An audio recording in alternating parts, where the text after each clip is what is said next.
Guys, so welcome to my garden. This is my first garden video on this channel, and it's going to be a little awkward because it is the first video, so I just wanted to give a quick intro. What I'm trying to accomplish is I'm trying to create a sort of naturalistic garden. That's the end goal. I want to do kind of a secret garden feel, as you can kind of guess from the gate, the style of the gate that I have. It's very big, it's very tall. It's hard to tell in this image, but this gate is huge. It's gigantic. And I actually really like that for garden structure. So anyways, I did want to talk a little bit about my goals in my garden before I get started in this tour, because it's going to kind of lead in to the types of plants that you're going to see in this video. This is not a complete garden tour. This is a section of my garden. So keep that in mind. You're not seeing the entire garden all in one video. This is just kind of to get started, because one big tour of everything in my garden would probably be way too long of a video for a first video on this channel. But anyway, I do want to say that I'm trying to create a private garden, and I'm trying to create a wildlife garden, and I'm trying to create a very lush, full garden, and I'm on about roughly 1/4 of an acre. Maybe just a little bit smaller than that, but the way that my yard is set up is I have a driveway that butts up against my neighbor's driveway. So our driveways are side by side. There's no planting space between my driveway and their driveway. So if I want to create privacy on that side, it will need to be on my side of the driveway. So you're going to see a lot of troubleshooting when it comes to how to garden in certain areas, troublesome spots to get privacy in. I am developing an area out front, but you're not going to see that front area in this video. You're going to see my front yard, but you're not going to see the entire front yard. But I just wanted to give you a little idea of what I'm going for. I'm going for a mix between privacy and wildlife sustainability, I guess you could say.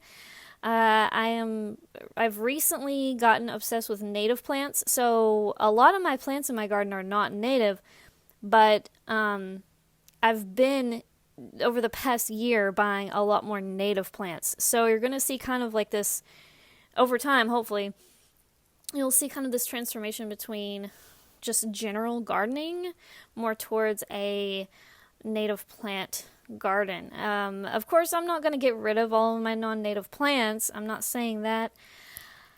I'm not a native plant purist, but when I go to buy plants, lately I either buy them because they're a native plant and they're going to sustain birds or butterflies, or I'm buying it because it's going to give me privacy.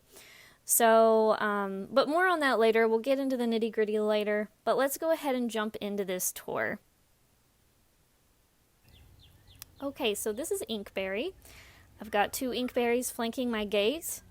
Inkberry is a native shrub that is evergreen. And then next to that we've got daffodils and we've got Russian sage. I recently cut back my Russian sage. You can see Bermuda grass is throughout my garden. It is the most aggressive, invasive plant that I have in my garden that I combat daily.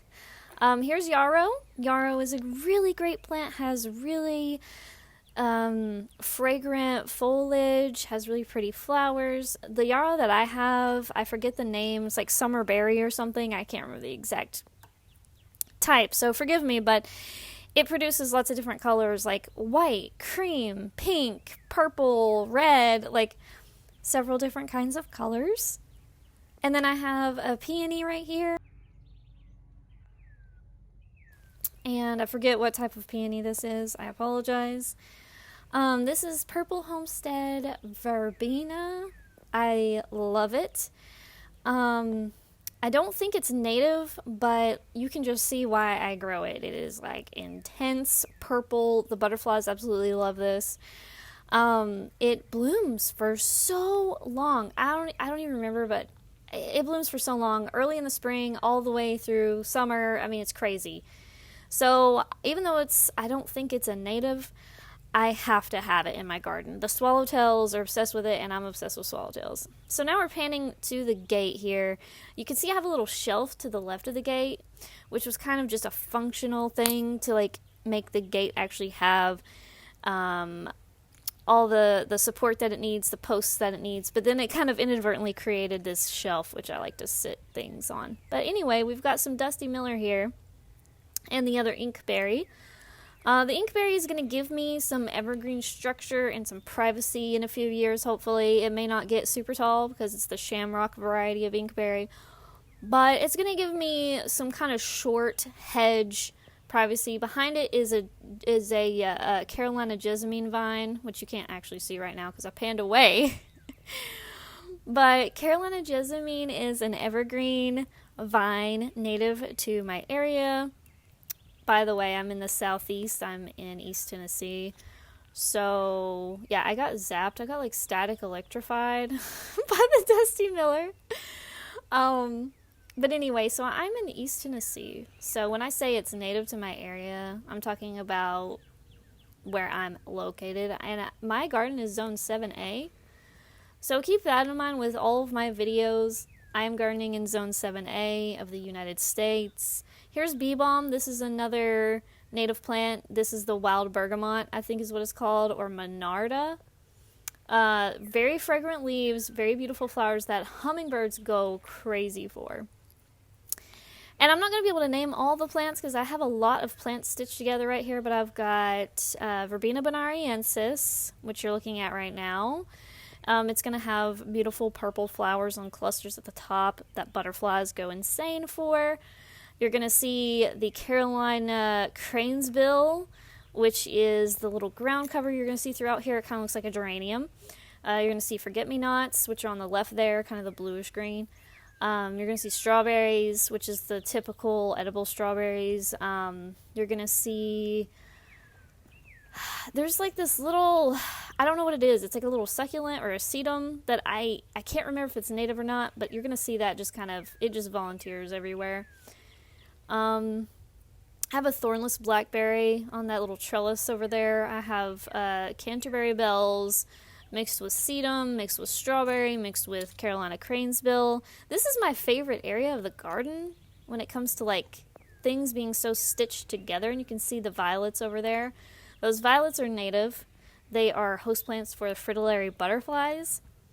These Canterbury bells are just ornamental flowers that I just grew for fun. I haven't seen them flower yet. Can't wait to see them. They're supposed to look like little cute teacups. The flowers are supposed to look like little teacups, like pastel colors. Can't wait. There's some coneflower. That's actually purple coneflower up there. And then, of course, the violets. And then over here, I think all these little plants might be cilantro, but I'm not 100% sure. Cilantro readily self-seeds everywhere in my garden, and I don't even like to eat cilantro, but I love the flowers, so I grow it for the flowers. The little tiny pollinators love cilantro, by the way. If you let your cilantro go to flower, they love it. There's the coneflower again, the purple coneflower, and then the violets again, and then they, I think that was plantain. I get plantains popping up in my garden all the time. And right here is common milkweed. It is one of many types of milkweed that monarchs can feed on. Monarch butterflies in their caterpillar stage feed only on milkweed plants. So you definitely want to have milkweed in your garden. Common milkweed, I've heard, can spread like crazy. Mine has spread a little bit, but it's not gotten to the point that I'm like freaking out yet. Like it's just barely spread for me over the past 2 years, so it's not been bad. Here's some more purple coneflower and Verbena bonariensis on the left of it. Carolina cranesbill has this really interesting pink rosette that I just really like. Some people see this plant as a weed, but I'm using it right now as like an experimental ground cover situation. I did not plant any of them. They just pop up just naturally. They're a native plant, so they just They just show up to the party. I don't have to plant them. Here's my thornless blackberry from this angle. It's about to bloom. It's starting to bud out. I've got a lot of oregano. And I want to warn you guys, if you're in my zone, especially, be careful about oregano. It will spread a lot. And there's the bee balm. And there is a big violet right there that just volunteered itself. There's some more bee balm. And this bee balm is, again, the Monarda wild bergamot. Okay, so this is the Carolina jessamine vine I was speaking on earlier. I recently planted this. You can see the new growth on it. There's a thistle. Just ignore that. Then I've got red bee balm over there. So I've got two different kinds of bee balm in this spot right here that you're seeing. You're seeing on the left the red, and on the right the wild kind of lilac-y purple one. As you can see, the wild purple one grows faster and spreads wider than the red one.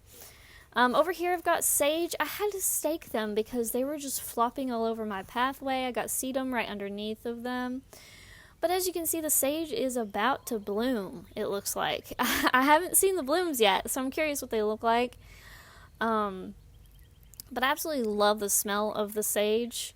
This sage and the Russian sage, they both smell amazing. The bee balm smells amazing too.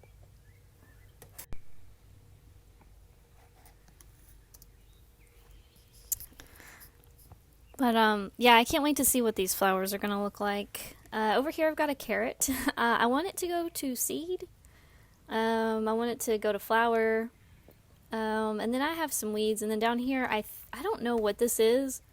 I don't know if it's cilantro or plantain or what this is, but there's something seeded over here.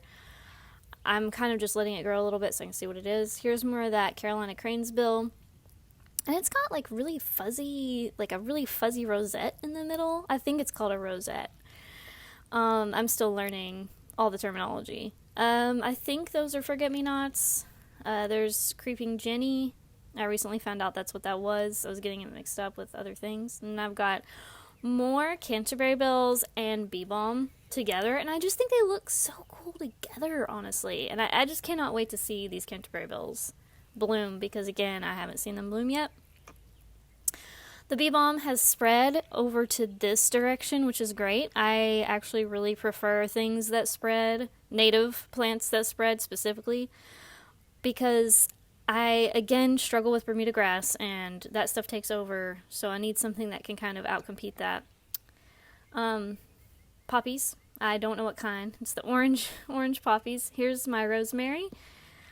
When I planted this, I did not know that they could potentially become a tree one day, so I put it right at the edge, because silly me thought that they were more like an edge of a border kind of plant.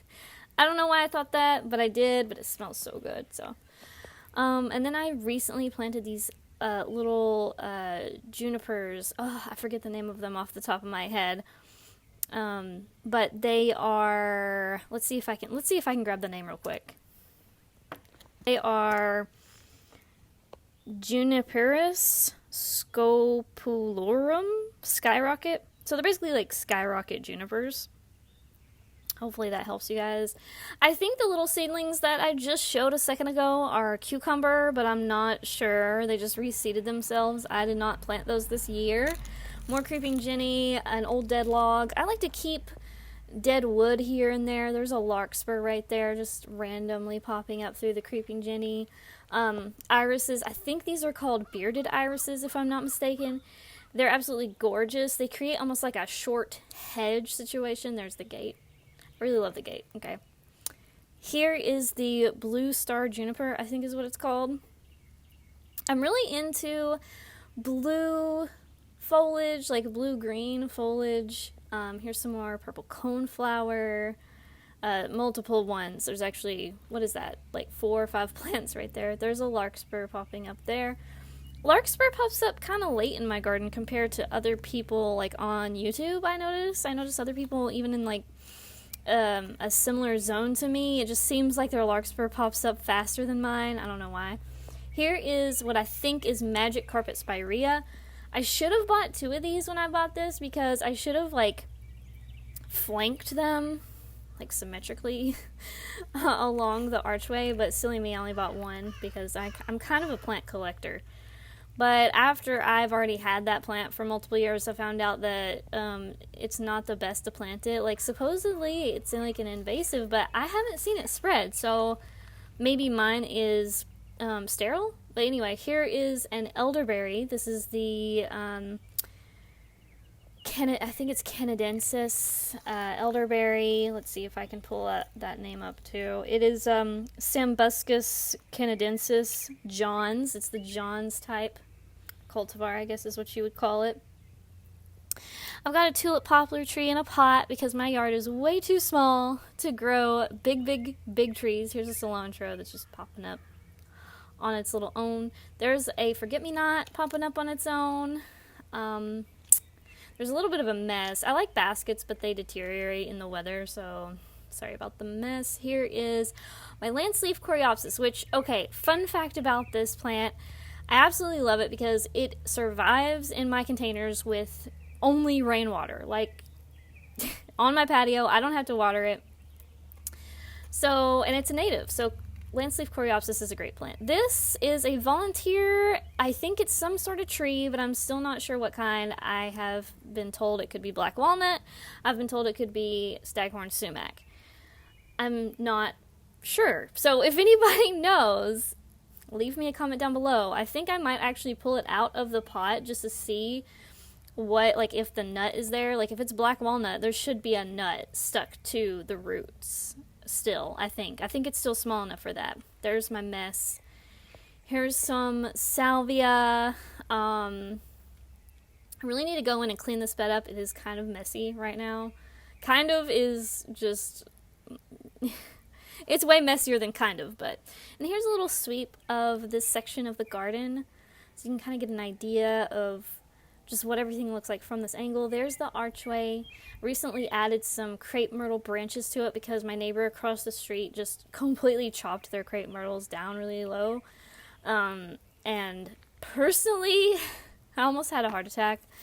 But it's their trees, not mine, so they laid the branches out on the road, or not on the road, but like next to the road. So I just took some to use for my archway since they weren't going to use them. Here's some more cilantro. These are cilantro babies. And here is some butterfly weed, aka orange milkweed. Another super important plant for the monarch butterflies. The caterpillars eat the leaves. This time last year, I already had monarchs laying eggs on this. Unfortunately, everything seems to be a little bit late this year. Haven't seen any monarchs yet. You were seeing a lot of wood sorrel, by the way, just then. All the little, it looks like clover, but it's smaller. It's wood sorrel, has the yellow flowers.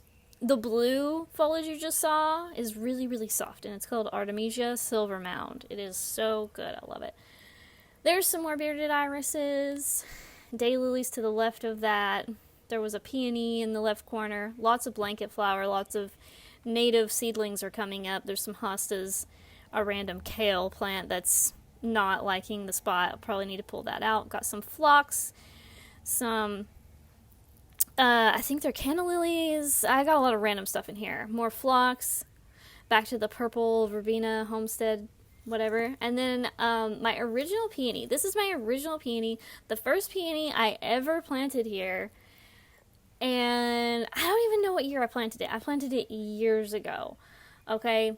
It didn't bloom till the third year, like a lot of peonies do. So I had to be patient and wait for that. I actually forget what this is. I think it's a flag iris. Might be yellow flag iris, maybe. And back to the little seedlings, blanket flowers. There might be some coreopsis. Might be some cosmos. I don't know.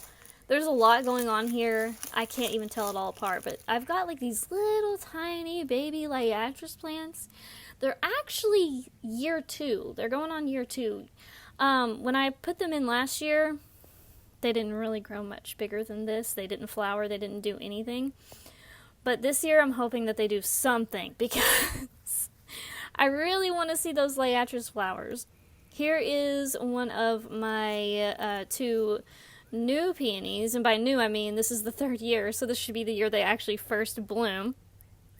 Got a little seed on the leaf there. And it's about to bust. It is about to bust open. This is the one that has like, I think it's almost looks like an anemone. I don't know how else to explain it. I forget the name of it at the moment. Lots of seedlings here. I don't even know what this is. What I'm trying to show you right here. It took a minute for me to get it in focus. I'm actually recording a voiceover over this because I am not comfortable yet with recording me talking to the camera in front of my neighbors. I'm just way too introverted and embarrassed to do that at the moment. Hopefully I get used to it though, because I think it'll be easier than doing this voiceover situation. But I'm not sure what this plant is, but it's very interesting looking. We'll see what it is when it blooms. That's when I'm gonna be able to tell. Because a lot of these plants, I've noticed that it seems like, and I could be wrong, but it seems like blanket flower in particular, which I think is Gallarda, right? Is that Gallarda? You guys need to remind me. Blanket flower seems in my garden to be versatile in the fact that it can have different leaves. It can have different shapes of leaves. So when they first come up like this, I can't hardly tell what plant is what. Here's a seed head of a blanket flower.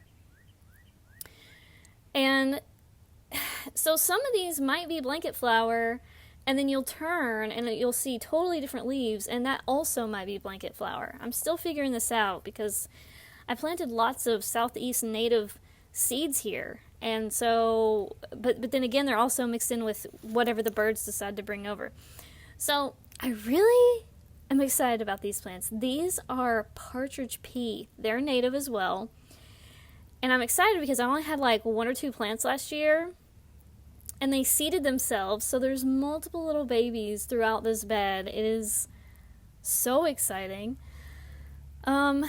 That's the milkweed I showed you guys earlier. It's the orange milkweed or the butterfly weed. There's the archway from this angle, and to the left of it is my cherry tree. It's a black cherry tree. You could probably barely see it. And then here's another little sweep, the bee balm, the Canterbury bells, and then in the foreground, the artemisia. All these flowers, I don't know what they're going to be yet. The purple verbena there in the background near the gate. So what I'm trying to accomplish here is I'm trying to create a garden that is as low maintenance as possible. I've tried using leaves as mulch, which is great, but I have a downside. There's a downside to it in my garden, personally. And I'll talk about that probably in a different video. But I do highly recommend leaves. If you can get your hands on some leaves, if you don't have leaves in your garden, because see, I don't have any mature trees that are deciduous, so I don't really have any leaves. I have to like get leaves from other people, typically. Anyway, this is a witch hazel. I just put it in the ground a few months ago during the winter, so. Here are some irises. We've got violets, and then this is a chokeberry. This is a red chokeberry. I've actually really been enjoying the blooms. Of course, a lot of the blooms are kind of getting spent at this point, but I think the leaves are also delightful. The shape is delightful. Here's my dry creek, which needs a little bit more work done to it, but it's a constant work in progress. I started it in the winter. Here's the black chokeberry ground cover. I think it's called groundhog. Just some random rocks. Some daisy fleabane is popping up all over the garden, which I love. I always look forward to these flowers. I don't even know if they're native or not. I feel like they're not, but I love them too much to like pull them up, so I just kind of let them go to seed. I let them do their thing. But I also let the asters go to seed, and the asters that I have are native, and they volunteered as well. And there's the asters right there. This one, I haven't like confirmed what this one is, but I think it was panicle, like white panicle. And I have some calico asters too, but they kind of look the same when they're in this state where it's just the leaves. Alright, this is the dry creek. This is a little bridge my husband built. It is pressure treated wood, and then we've got more daisy fleabane along the banks of the creek. I've got some moss phlox down there, which is native. I've got a rain garden at the end of it, and then we're just doing another sweep so you can see the evergreens in the background, the archway, the stepping stones, all that. And this is my little patio area. It needs some TLC, but you know, we get to things when we can. Here's my crepe myrtle bed. It is the center bed of my garden. My mom actually passed away in December, and she helped me plant that crepe myrtle a few years ago. So it's in the very center of my garden, and here is a redbud tree right here leafing out. There's the black cherry tree. You can actually see it in this shot, which is nice. This black cherry will hopefully, if it does well and grows well, hopefully one day it will be my shade tree. I consider my garden small because it is just under 1/4 of an acre in size. So a lot of the big shade trees are just too big to fit in a garden like mine. So I just put one. I just put one big shade tree, and then I put like smaller trees and shrubs. So the crepe myrtle, I think, only gets up to 15 feet tall. The black cherry can get up to like 40 feet tall, I think, or maybe even 60. I don't even know. It can get huge. Oh, it looks like that's it. So I need to wrap this up. Guys, thank you so much for hanging out with me while I show you this section of my garden. I know it was kind of quick, but then again, this video is really long. So as you can see, just imagine how much longer the video would be if I showed you everything in one go. You got to see half of my front yard, and you got to see a little bit of my side yard, just not in super detail. But anyway, so my goal with this channel is to just kind of show you a glimpse of what my garden looks like in progress, and just trying to show like the problems that I run into trying to garden, and the things that I try to solve with plants, or with trellises, or with fences, or with gates, or with ground covers. Like, my goal is to try to help you guys all at the same time that I am learning this. So I hope you guys enjoyed this video. Please leave a like if you did, and comment anything down below. I am open to all kinds of comments. My end goal is to have a huge diversity of native plants. I want to try to add as many native plants into the space as I can, within reason, of course, because of space limitations. I'm trying to create, or I'm going to be creating, hopefully, a good, diverse front hedgerow. And what that is that's just habitat for wildlife in between property lines and roadsides, so that animals can get to safety, and they can nest, and they can breed. And you can also at the same time get some privacy out of it, because you've got either thick branching happening, or you've got evergreens, you've got a mix of both. And I added so many deciduous shrubs to my garden over the past year, maybe a little bit more than a year, maybe over the past year and a half or so. And I'm excited about that, because maybe eventually I'll actually have leaf litter, which we will get into the leaf litter thing in another video. So I will talk about that later, but for now I'm going to let you guys go. Hope you guys have a great day, and I will see you next time. Bye!